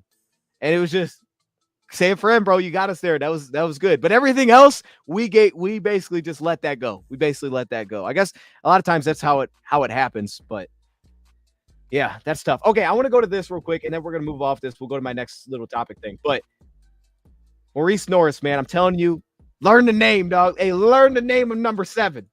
Okay, or just call him, I don't know. Maybe, oh, wow, why is that even a layout? Okay, he's right here in the slot. You're going to see him in the nickel on these plays. He's obviously very physical as a run defender, which I'm sure the Lions loved immediately. Plays with really nice body control as well, and you'll see that in kind of the mirror. His pace right here, boom, sits himself down with the route. There could be some versatility, question marks in terms of like how much could he actually mirror certain routes down the field, those kind of things. Long speed, maybe a little bit as well, even though he's tested pretty solidly, especially for a slot. I really like him as a blitzer. You're about to see him come up and hit somebody on this play when he gets downhill. He handles blocks really well right here. And then he can take the football away.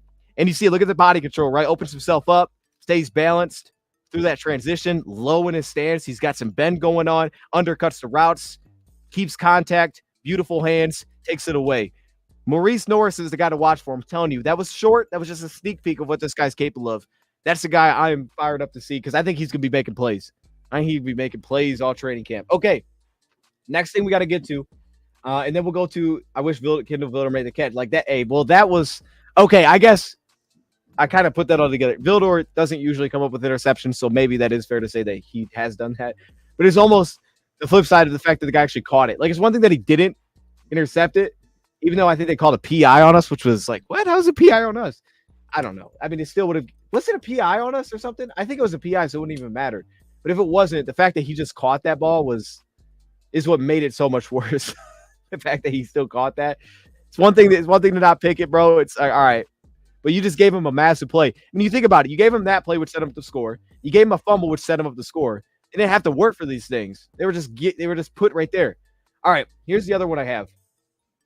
I think there's a lot of names I could have put here. Ooh, I don't like this. A lot of names I could have put here, though. These are my most hyped players, I think, going into training camp. Or these, I don't want to say that because, again, you have a guy like Amik Robertson who's on the active NFI list. These will be some of the most hyped players. The darling will be Caden Davis. But the hyped players will be these 5, I think, coming out of training camp. Number 5, Isaiah Williams, the UDFA out of Illinois. He's tough.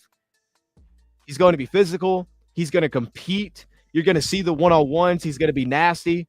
And then he has a very high separating upside. So he's going to separate from guys. He's going to be shifty. He's going to be tough to stick with on one-on-one routes. He's going to finish through contact. He wants the ball in his hands. He has the character makeup. He's just going to be he's going to be a lot to handle. he's going to be somebody. It's really about like how much can we add to his plate, but he's going to be someone that's going to bring a lot of excitement because he's also going to be one of the standout UDFAs. Enos Rakestraw. I've touched on this before. Enos Rakestraw, again, same kind of thing. He's competitive. He's tough as heck. He's willing to hit people, especially once the pads come on. He's going to be a crap talker. I mean, that's literally all he did in Missouri. I mean, not all he did, but that's good or bad. He's either going to get fired up at a teammate or he was going to talk like crazy to the opposing team. That's going to show in training camp because you can hear guys that may not have helmets on. Everybody knows what's going on. You're going to see that from Enos Rakestraw. He's going to be aggressive to make plays. He's going to try to jump some things, I'm sure. It's going to be good or it's going to be bad, but he's definitely going to stand out. Jake Bates, for the simple reason of what you all said earlier, like kicker. The Lions might have their answer at kicker, and that would feel amazing to have their answer at kicker. That's what they're looking for here. He's going to go out, knock through a 60-plus yard kick, and from then on, the hype is going to be on. Don't let him have and string good days together or knock a couple 60-plus yarders together. He's already going to have hype because of where he played in the UFL. People are going to be familiar with who this is. They're going to be excited to just see him there. And because the kicker position has been so up for grabs, there's going to be a lot of chatter about it. Jake Bates is going to hit this list. Number 2, Amik Robertson. Similar to Enos Rakestraw, but Amik Robertson, to me, is going to be much more polished coming in. You're going to know exactly what he's going to know how he wants to play. He's going to know what he does well. He's also I think he's a very smart corner from what I've seen. Very aware. I would assume he's a big film study guy. He seems to know and be able to project a lot of things. So I think as he gets reps, he's going to get a really good sense of what's coming. He's going to make big plays because of that. He's another guy that's going to hit people. He's going to talk a lot. He talked to J-Mo last year when they were playing each other. Amik Robertson's going to fit in perfectly to that cornerback room. He's going to add a ton of energy. Him and Enos will probably just bounce off each other. And Amik Robertson's already set out what he's doing. He's there to start. You know what I'm saying? Like, he ain't there to be a backup. He's not there for, we got nice depth. He's there on a 2-year deal because he's saying I'm starting. He told the Lions, like Rad Holmes said, are we getting this done or not? All right. I'm going to Detroit and I'm going to start here. He knew this right away. He's going to come in with the right mentality. He's going to get people excited. And obviously, number 1's easy, Jameson Williams. Jameson Williams has nobody in front of him to keep him from doing whatever he wants to do this season. Running the entire route tree or however far into that we can go. Again, he doesn't have to run the entire route tree. You want to run routes that he's good at, but he also needs to open up some things. There's certain areas where he needs to work. We did the Jameson Williams talk with Kylie Freeman. Definitely go check out that video. I think those were in the same one. Over shoulder passes, things like that. But it's also that even with all of that being said, Jameson Williams still naturally gains height because he is so fast. Where even when he doesn't catch the ball, there's things written like, "Oh, Goff missed a pass, but Jameson was open." Like it's things like that because he's just so darn fast. But I think where Jamo's at right now, obviously the physicality, those kind of things. Certain times where it maybe felt like he was getting bullied out of the play a little bit. If that probably is going to be in a little bit of a better spot now versus where he was when we first saw Jameson Williams. And if that is the case, man, you're just going to see less of those dull moments, more of the excitement, more of the energy, more of he's involved everywhere, more of the I'm move around, play different spots. James Williams is going to come out the most hype player, no question. I mean, we're seeing plays from Xavier Worthy with Kansas City. There will be a lot of plays of Jameson Williams with the Lions posted on that X feed. I guarantee it. So Jameson Williams, number 1, most hype players who will be coming out of training camp this year. So pumped for this. Defense throughout. Me too. Me too, man. They said J-Mo left practice briefly after throwing up 7 times. J-Mo said he's fine. 7 times? Dog, 7 times is crazy. I hope he's okay. 7 times is nuts. That's not like if you know you're conditioning like crazy, you know what I'm saying? You're getting out there and it's hot. That's how that happens. Maybe you weren't ready for it, but I guarantee this dude's been training. So it couldn't have been something like that. Hopefully he's okay. Hopefully he's okay because 7 is a lot. Maybe he's like dehydrated or something. That made me sick. I got to stop talking about that. Hopefully he's okay though. You said he's all right. That's good. Didn't Rakestraw run a 4.44? I think he did run a better 40 at his pro day. I think he did. And again, he's got a lot of burst, a lot of quickness. He plays fast. I think Terranado plays really fast. Terranado arguably might have better play speed than Enos Rakestraw, to be honest with you, because Terran's just where he's supposed to be. You don't let guys get on top of him. The best in a bit. Like we've seen Rakestraw guys got away from him at times. Like Ricky Pearsall got away from him at times. Ricky can go now. But didn't really happen with Terrion. I appreciate. Hey, my man Carson's in the building. Hey, shout out to Carson, man. Carson, man, I check out your stuff, man. Carson's that dude. Carson's been around for years, bro. Shout out to Carson. If you haven't seen Carson Claus, man, he also does YouTube. Have you done videos recently? I feel like it's been a minute since I've checked in. But either way, check out his channel if you haven't. Thanks for all your shows. It helps me. Can you tell the chances? Oh, thanks for all your shows. It helps me. Can you tell the chances to get tickets for trading camp? And are they charging money? Don't forget your binoculars. So the chances of getting tickets right now, either knowing somebody that has them, maybe honestly, go look around on social media. People are probably selling them. I don't even know if that's legal, but people probably will. I would say it's probably gonna be just super difficult. It's just gonna be difficult, man. It's crazy. Like, it's just different now. And hey, shout out to the Lions, bro. At very least, we saw what they did, or if you didn't, they put like the things on top, like they covered up people now this year. I don't know if they made the bleachers different, where it's like double decked or whatever, but they put the covers over to block the sun. Hey, shout out to the Lions for doing that, because, bro, it would get hot. I think it would get hot quick, man. Everybody's just sweating. All the other teams seemingly have that. Lions have done that. So they did upgrade. And it's not like they're charging for training camp. They just, people, they're making a ton of money there. Making a ton of money. They got that little stand with the merchandise. They make it bang, dog. Those lines are crazy. I don't know if all the food trucks keep all their money. I would assume they do. But the line for that stuff is nuts, man. So they're making their money. All right. They're doing their thing, but they don't charge to get in. And I don't think I've ever bought something at training camp, but they don't charge to get in. So it's sweet that they did put those up there. And, look, bro, they're reinvesting. They charge a ton for football games, things like that. But to see them reinvest, continue to improve the fan experience, like that being their goal. And they've been really good with fans. I think the Lions have been really good with fans in that sense over the years. From what I know, from what I've seen, they've been really good, and they've tried to improve the experience for them. So from just, what I've seen, so they do have an investment there. Sheila has that thing running. She wants that really well for fans. That's why she wanted to win games. So yeah, even though they're charging a lot, which they are, and I get it because there's demand for them, people will buy them, but they are taking care of the fans, and I can appreciate that. Tell Rob lower prices. Hey, fact, I don't disagree with you, man. I don't disagree. I want Jalen to become better in possession. Absolutely. Put a little more weight so he doesn't get pushed on as he plays. I would have to go back to my JMO video. I hear what you're saying. I don't know that I want to put on much weight, just because I think that's what makes him unique, is being so fast. Like, obviously, I don't want to pull away from that. If you could, with just being the exact same speed, 100%. But yeah, it's almost like just figuring out how to, like, leaning into the balance side of things, getting a guy off balance, leaning into it, creating separation that way. Like we see with offensive linemen all the time. There's a bigger offensive lineman, but an interior rusher pushes him around, or the flip side. And it's just like, who's balanced on the play? Who has the leverage here? It's like him figuring out the leverage battle from the receiver position and being able to be more comfortable with physicality in that start of the game.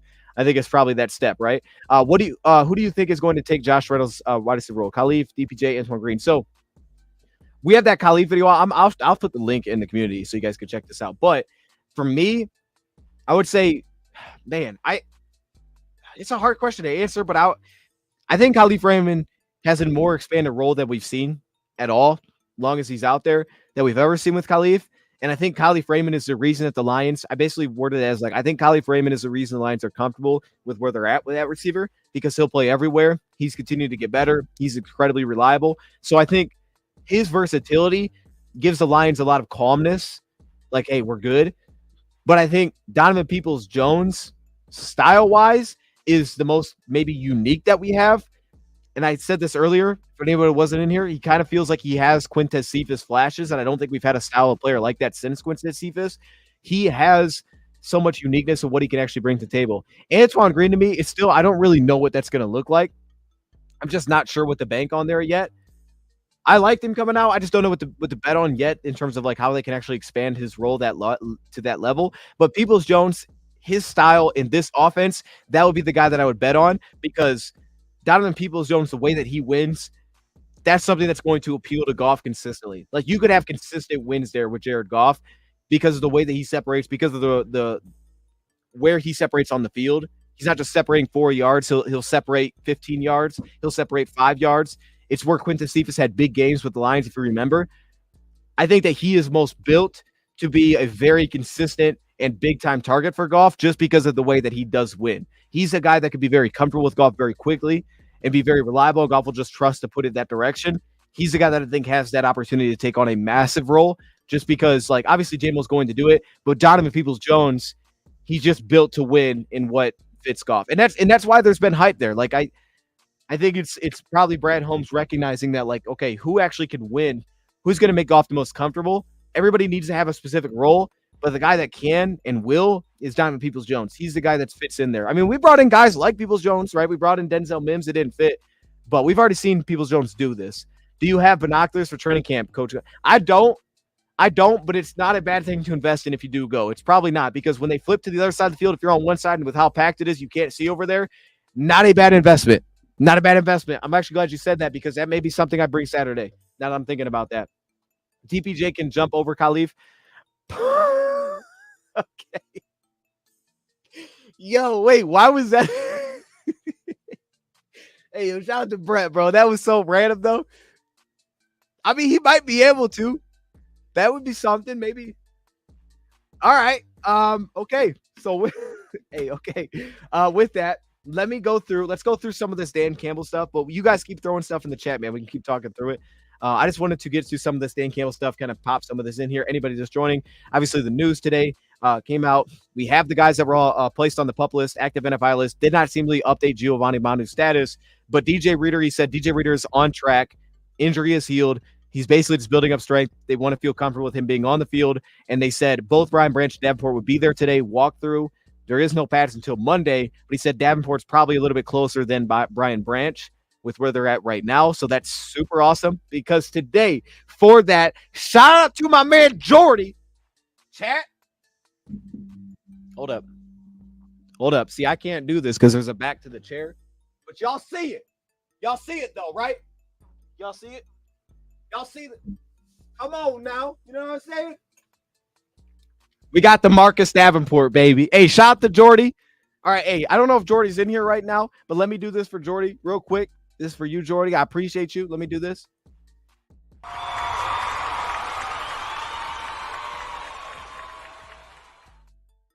Hey, Marcus Davenport, we got it. You know what I'm saying? Hey, I'm getting ahead of it. Man. Marcus Davenport's about to cook. And I see that news today, and I'm like, oh, I'm wearing the Davenport. We celebrating today that he might be somewhat close. And we got another one. I'm going to break it out. Not yet. We got another one from Jordy. Shout out to Jordy. Jordy hooked us up. Should we break it out now? I'm going to break it. Let me go get it.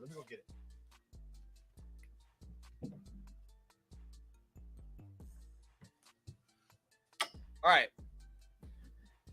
Who do y'all think the other player is? He said yuck. Hey, that number 4 defensive line, it's gonna take that. It's gonna take Davenport. Hey, my man Easy's in the building. Easy, what up, man? Shout out to Speak Easy. Who do y'all think the other player is? Man? I'm gonna leave it here. We'll go through some of these Dan Campbell notes just to update again. Couple little things that he wasn't anything crazy that he said, but it was basically like, hey, we're above where we were in 2021, day one. In terms of like, hey, we were way behind alignments, timing, all of those things. Like guys that we expected to be core players, things just weren't all running that smoothly. He's like, we expect it to be in a better spot right now just because of kind of the consistency and the continuity that they have. I love this quote. He said, we live off work, not reputation. I thought that was fire. Hey, Dan Campbell, bro, I know Dan Campbell's got a wall of his own quotes. Dan Campbell's that type of dude, man. Dan Campbell's that type of dude to have a quote and make a poster and put it on his wall of himself saying the quote. I ain't even mad at him. They're good quotes. He just like says these things. And if he's not, someone needs to start sending them to him. Like, yo, hey, Dan, remember when he said this? He probably doesn't. Maybe like the butt cheek one, but maybe not that one, but maybe this one. Live off work, not reputation. He also talked about the players now being the leaders of the team. You know, he's like, we set the standard, we got there. Now it's on the players. If the thing doesn't look to the standard, you guys get that thing right? We get this right. And that comes back to having the core that they have, right? And here's really the best thing that I think he said. My man DT Fitman said Pascal. It's not a bad guess. Y'all throw your guesses out there. We're about to show it. I got another shirt with another player on it. What player do you think we had to get? What player we had to get? But watching since the Blue Yeti mic. Hey, that mic ain't gone. The snowball. Oh, the snowball's over there. I got the snowball still. I've used it. I've had to use it. I had to use it for, and I appreciate you. We had to use it on Bleacher Report and one of my old cameras a couple weeks ago. It was a disaster. I was like, yo, what are we doing here? This has been beautiful, though. This has been beautiful. But yeah, no. So he said today, he brought up an example of he was a part of a team that went 12-4. They went to the Super Bowl and they lost the Super Bowl. He said, coming back the next year, we had a lot of the same guys, and there would be days of practice where it was like, hey, we're not, get it out early, or maybe they just wouldn't take things, or they wouldn't come in with that same mentality of like, we're trying to be better than the year before. You already felt good about what you accomplished. You had the same players. You expected the same. And because of the next season, they went 7-9. And years that he was talking about was, I believe, 2000 to 2001. 2000 with the Giants, they went to the Super Bowl, lost Super Bowl. 2001, they came back, they went 7-9. They went from being first in their division to third in their division. As a player, he was talking about that with the Giants. Also, Jeff, you know me too well, Jeff. Come on now. Hey, that looked good. That looked good on the camera, though. What? Dog, that looked good on the camera, though. Sione Rocky. Come on, Jeff. You already know what time it is. That took 2 guesses and someone hit it. Josh Pascal's not a bad guess either. The other one and I think I might buy a jersey of this year because we already got the Rakestraw one. I think I want to get a Lions jersey because I don't have a new Lions jersey yet. I think I'm going to go with DJ Reader because he's here 2 years, so I'm confident like 2 years is enough. I'm going to get a DJ Reader jersey, I'm pretty sure. But in terms of like, bro, these upside guys, I'm getting on Sione Baki early, man, because when it's week 8 and he's cooking, and he's got 2 kick returns for touchdowns and he's got these receptions and you're like, man, that guy looks pretty awesome. But this guy will last. I'm going to be able to come back to this 2 years from now, and he's going to be even a bigger part of this team. Same thing with the Rakestraw one. Same thing with Davenport. See, you got to invest. You got to envision. We're buying stocks here, man. These are stocks that I'm buying. But yeah. Shoot, I forgot what I was going to say, but I liked how he brought that up because he was a part of that, and he thinks that'll help them basically avoid that as a team this season. So that's great. Gibbs would be fire. Gibbs is fire, especially like a actual Lions jersey with Gibbs. Those are clean as heck. Those are super clean. Gibbs got a clean number. I think 26 is fire. It's just clean, man. All around is clean with Gibbs. You can't go wrong with Jahmyr Gibbs. That's probably just one of those ones that you just can't go wrong with. I think Montgomery's really cool too. You can't go wrong with Dave Montgomery. He's awesome. Dave Montgomery statistically, advanced stats, Dave Montgomery is incredible as a running back. He just gets kind of overshadowed because you have such a weapon in Jahmyr Gibbs. He's awesome as a running back. And it's cool that it came together where it's like, well, what happens when you put him behind a good offensive line? It's like, oh, he's actually really good. He's actually really good. Any other quotes things that he said he talked about Brad Holmes doing a heck of a job in draft and free agency, and that they would find out pretty quickly within the next 20, 25 days of how well they actually did. And I think he was specifically speaking on the free agents because he was like, if guys still have it, do they fit into what, and they buy into what we're teaching? And I think he's talking about the free agents because I would assume it's not like, oh, do you still have it? Like as a draft pick, I would hope that's not the mindset. But as a free agent, that makes a ton of sense. As I said, the schedule will be 4 days of acclimation, no pads, day off on Sunday. Monday, they'll come back. He says 90-minute practice to an hour 45 to 2 hours. I don't know if that's every day, but I think it is. And then they get to 2 hours and they kind of just stop. Let me see. Need to be better than last year. That's the mindset, that they have to be better than last year. And I think that's everything. Yeah, I think that's everything that I need to hit on there. Again, there wasn't a ton to really take from it outside of some really cool quotes that Dan Campbell put out there, but they were cool. Should have put Pascal on the list. He's going to take several steps forward. Pascal would have been a good one. Or you seeing for hype players? I try to stay away from Lyman, honestly, just because I don't think they pop as much during training camp. But Pascal, was that our last show? I think it may have been 2 shows ago. We talked Josh Pascal a lot. Definitely go check that one out. I kind of left players about that we talked about a lot. Definitely go check that out. Any worries about Davenport still out? So maybe a little bit until today. Until Dan Campbell said today that he was closer than Brian Branch and that he was going to be out here today just in walkthrough. After hearing that, I feel good about it. Because I don't need to see much Davenport. I think there's a lot of ways Davenport can get a lot better. And I'm hoping that with this new defensive line coach, they clean up some of those aspects of his game. Because certain games he just wasn't as impactful. Other games he was incredibly impactful, even if he didn't really look like he was technically looked that great as a player. But there's a lot that can be improved upon because of it. Still, though, he was just such a consistent presence that I'm pretty confident that if he's just healthy and I just threw him out there, I wouldn't even need to see him. He would be fine. I would like, however, to see what role he plays with the Lions. That's the only thing. I want to see like how they use him. Are they using him more hand in the dirt? I like him more there a lot better than playing in a stand-up role. I just thought he was much more consistent getting off the line of scrimmage, getting closer to the ball. I think he's very impactful. I think he can get into guys. I don't think he needs to play as a 9 technique. He can play a little bit closer to the 5. Like he can play as your big D end. I'm just curious to see how they use him. I know there's a lot of versatility. He could drop into coverage. Obviously, though, what he does, he gets after people. He plays on the backside well. He's going to blow up people against the run. He didn't look always the same last season with Minnesota, so that's the only concern. But I think some of that's the role that you play him into. So honestly, give him time, man. If he's dealing with anything, I don't want him thinking about that ankle. If it means wait until the last week of, until week 3 of preseason and the beginning of the season, we'll just like kind of slowly bring you along as just a sub package player. That works for me. Don't rush him back. I don't want him thinking about that ankle. I want him just playing, because if he was thinking about his ankle at all last season and that led to any of what we saw, that's not what I want. I don't even need to see you get better during training camp, dog. Just feel right and just play fast, because you're going to make plays regardless. Does Houston step in on passing downs or someone else steps in that spot? I think the battle there is Houston and Matthew Betts. I mean, other players like Davenport will be out there on pass downs too, but I think that's the battle. And the weird thing about that is like, for what you're saying, is Houston stepping in there. Houston would step in likely for Derek Barnes based on what we know.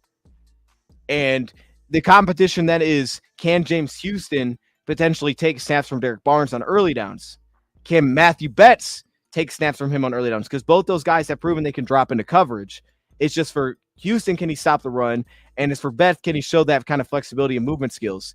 And can he kick the off-ball linebacker? James Houston can, based on what we know of him playing linebacker at Florida. He just really hasn't done that with the Lions. So can either of those guys potentially say, I can play out there on early downs? But to me, and maybe the Lions won't, like that should be where they take a spot, right? That should be where they take his spot, take him off the field. But to me, like, from what we've seen so far, they're definitely better pass rushers than Derek Barnes, in my opinion. But if Derek Barnes is taking massive strides, or if the Lions feel really good about Derek Barnes, I mean, they really seem to like Derek Barnes. They may just keep him on the field. I don't know. That's the concern that I have, is they seem to really like him, and I think those guys are already going to have to battle for that spot alone. That's the thing that I'm keeping my eye on. But for me, like, that should be the role. It's then who then gets on the field, because Matthew Betts can get after it. And Matthew Betts has the versatility, though, to play different roles. Here's the thing. James Houston and Betts are different. I like James Houston, and they can both do this because to get off, but I don't want Houston on the interior rushing. I'm very okay with Matthew Betts on the interior rushing on pass downs. I don't want them doing the same, though. Like, I don't want to put James Houston very often, unless he's unblocked, over a center. I'm very cool with doing that with Matthew Betts, though, because Betts can do that, and I think that's actually was really successful in the CFL. Number one fear is that our backups on the O-line hold up. This is scary. Is that our backups off on the offensive line? The backup tackle, who's going to win that role? And I feel pretty good about backup guard. And then backup center. It's just like, who's going to prove that they can play that outside of any of these UDFAs? Or if it is a UDFA, can they play other positions? Or are they so good at center that they keep somebody else off the roster and we just go a little bit heavier at that position? I would say the interior I'm a little bit more okay with. Backup tackle, though, much more concerned. Plus, you have Graham that can kick the center. Backup tackle, a little bit more concerned within the interior. I feel pretty good about that. Can you read comments and talk about something else at the same time? Impressive. I don't know. Maybe. I probably lose my train of thought, but I think I try to. I'm definitely reading them as I'm talking, but sometimes I lose my train of thought. The experts think Betts can't play football. Well, I don't know who those experts are, but yeah. There was a reason multiple teams wanted him.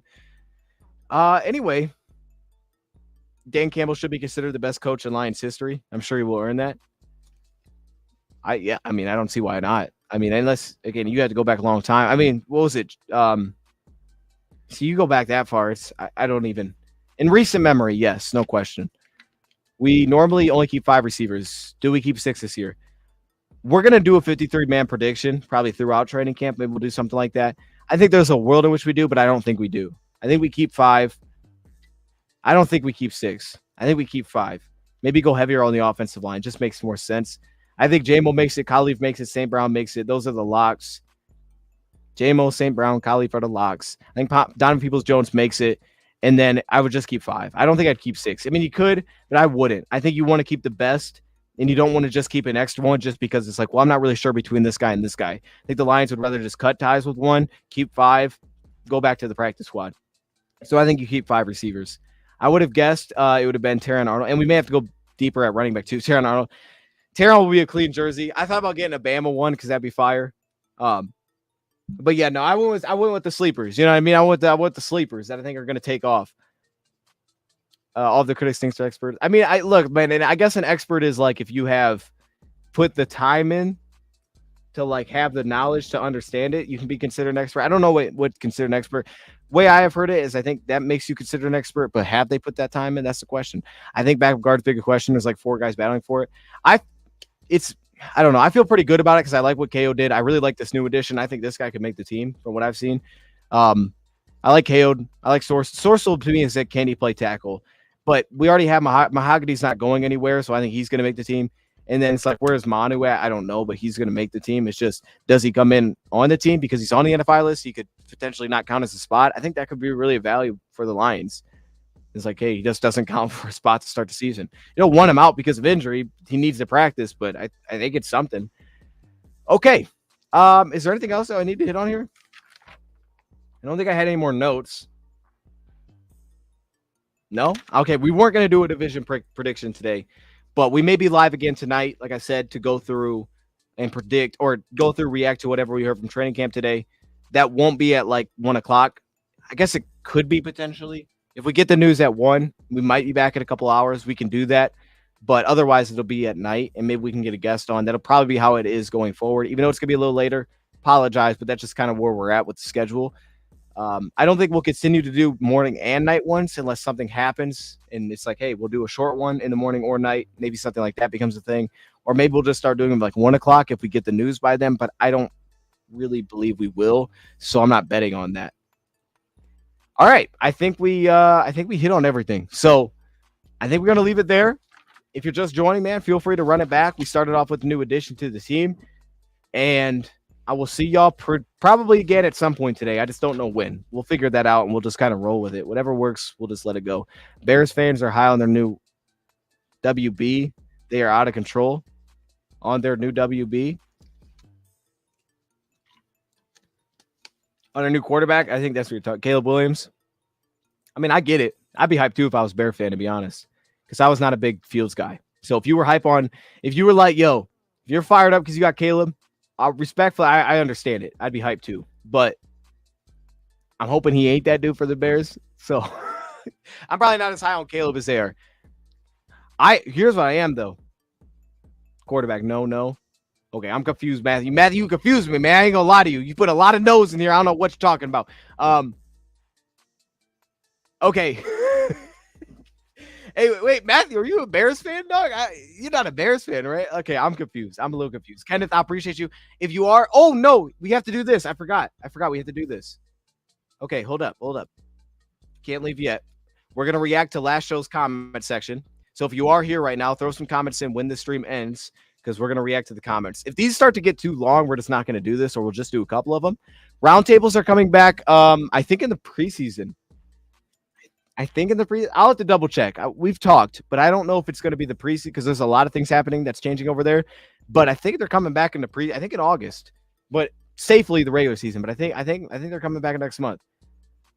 We got a lot of things that are starting next month, and yeah, let's go through these comments. So 4 roster moves. So yeah, that was last comment section. Let's see. Okay, that makes sense. You just letting it out over here. Okay, I got you. If we can't trust you on basic math, we can't trust you. 8-8 is not a winning record. All right, look, man. 8-8 has forever been considered a winning record. What would you consider that? Is it a losing record? No. What is it?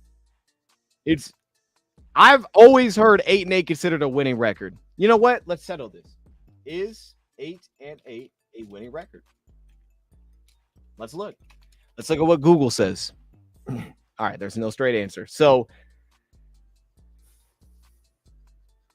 I guess there is no more 8-8 though, so it doesn't really matter. Yeah, it's however you look at it, right? Positive, negative.